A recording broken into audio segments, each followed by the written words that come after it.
I have to change the date. Amanda, do you want to change the date on the board for me to the 27th? Thanks. Oh, okay. It is 2/27. One day closer to summer vacation. All right, we have one more day of verifying trig identities. I did post extra credit already on the class website. It's very short, and it's more just identities. So hopefully all these different strategies that we've been talking about, multiplying by the conjugate, multiplying by the LCD, factoring and simplifying with identities is sort of starting to work its way into your mind. Getting common denominators, all things that we're going to be doing here. And so there's sort of, can you put it all together today is the question. Hopefully it'll go pretty smoothly. We'll see. So you have bookwork today. And I don't know that you have to write these things down. These are guidelines for verifying identities. I really should have put this up like a couple days ago, but so we're going to verify these identities. We've got two just to do today really quickly. And then, so these are just some more like guidelines. They're not hard, fast rules, but they're guidelines. We only work one side of the equation, usually. So I'll show you on the next example. It's best usually to work on the more complicated side, but it's hard to know what that really is. Sometimes we're going to write things in terms of sine and cosine.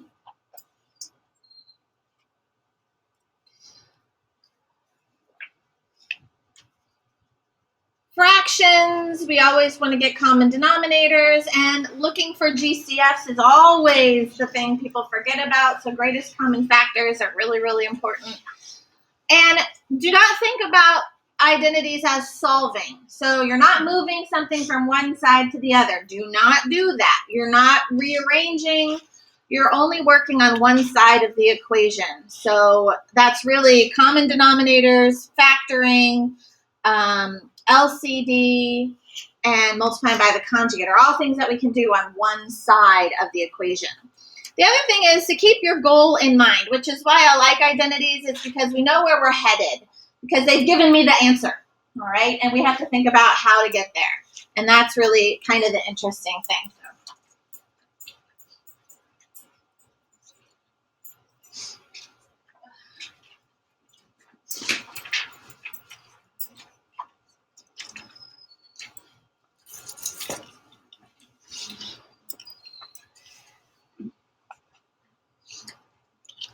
All right.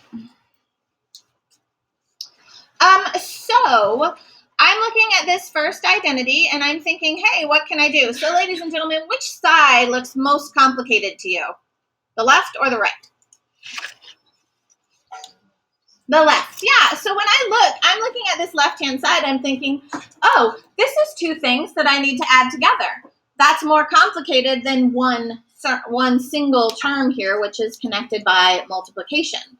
So this side would be the side that I would work on. What do you think you want to do?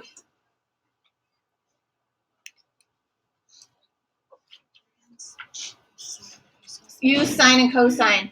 When I look at this, I have tangent, cotangent, secant, and cosecant. I have all four different trig functions. So writing in terms of sine and cosine would be an excellent idea.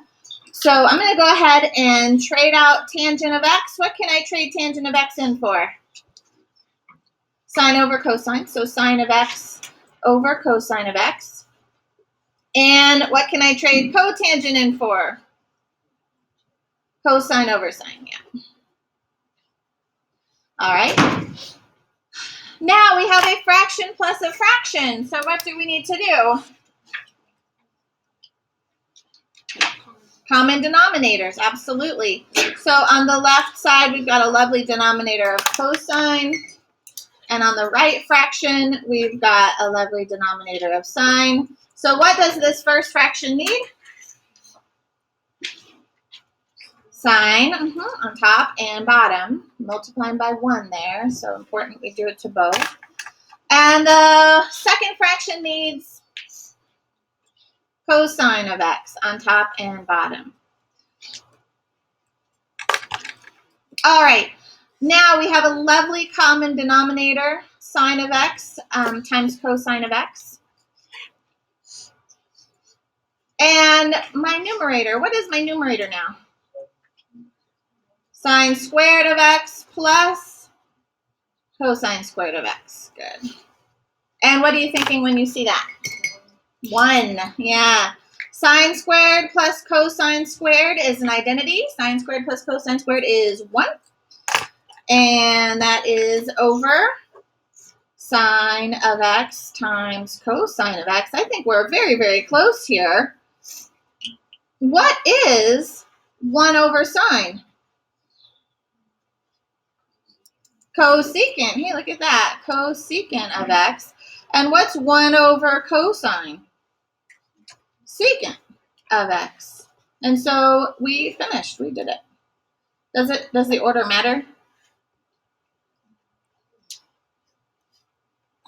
This is cosecant x, secant x. This is secant x, cosecant x. Does that matter? No.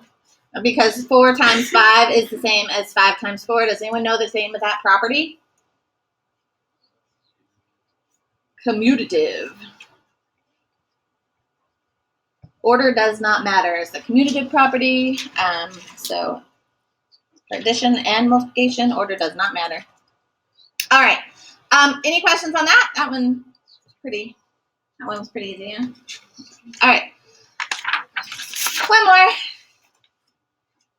Secant of x plus tangent of x equals cosine of x over 1 minus sine of x.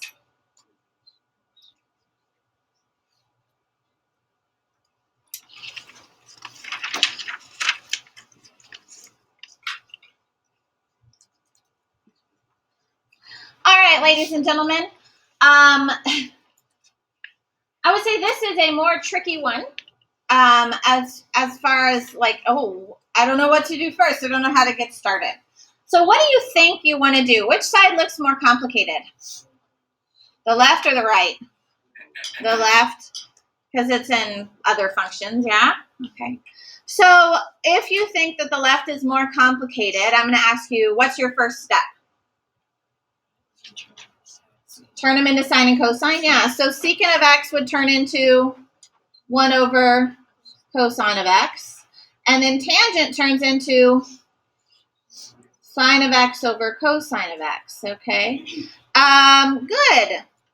So what are you going to do next? Add them. They already have a common denominator, don't they? That's kind of nice. All right. So that's 1 plus sine of x over cosine of x. Huh. Now what do you do?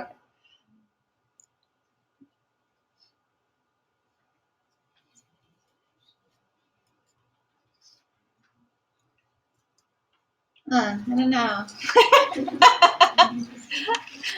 All right. So here's some hints. I've stalled out. I don't know what to do. And I'm looking at it thinking, they're so close, right? They're flipped. And the sign, oh, the sign is changed. That's very interesting. So I'm thinking actually now, hey, I'm actually going to work this right-hand side because I'm noticing that my 1 minus sine of x is 1 plus sine of x on the top. Well, that would be multiplying by the conjugate.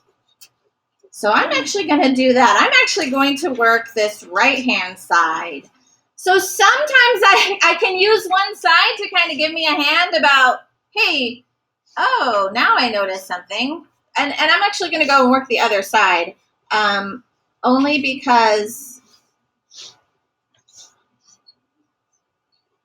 all right. So now you can actually multiply by the conjugate here. I just haven't done it, so I just don't want to lead you astray. We could multiply top and bottom by 1 minus sine of x.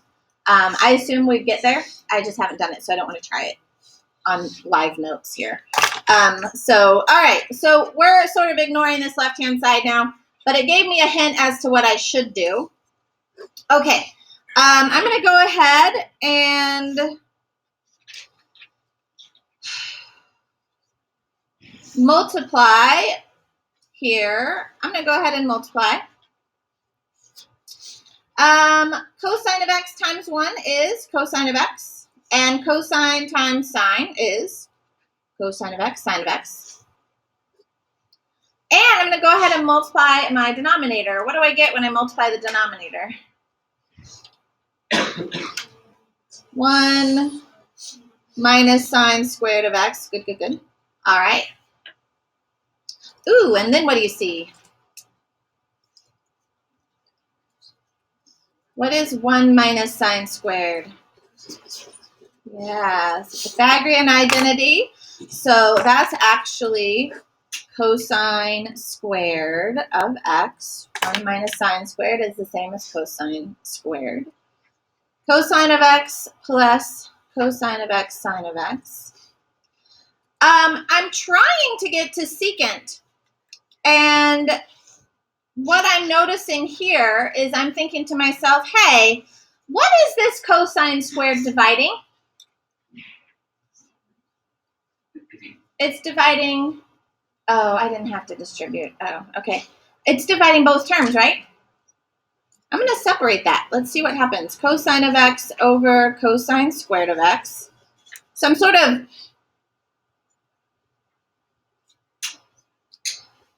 unadding. I didn't have to distribute, actually. That would have been, if I'd left it factored, it would have been easier. Oh, well, live and learn. What is cosine of x divided by cosine squared? 1 over cosine. Yeah, cosine of x and the squared cancels out. Same thing here. So we get 1 over cosine of x plus sine of x over cosine of x.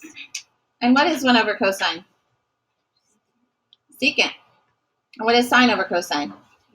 Tangent. This actually wasn't that bad. And but again, I didn't need to distribute this actually. We could have just reduced the cosines. That would have worked as well. Lots of ways to do these things, and so it's kind of hard to know which is the right path to take. Do you have questions for me? All right, cool. Then you guys can work on CP 33.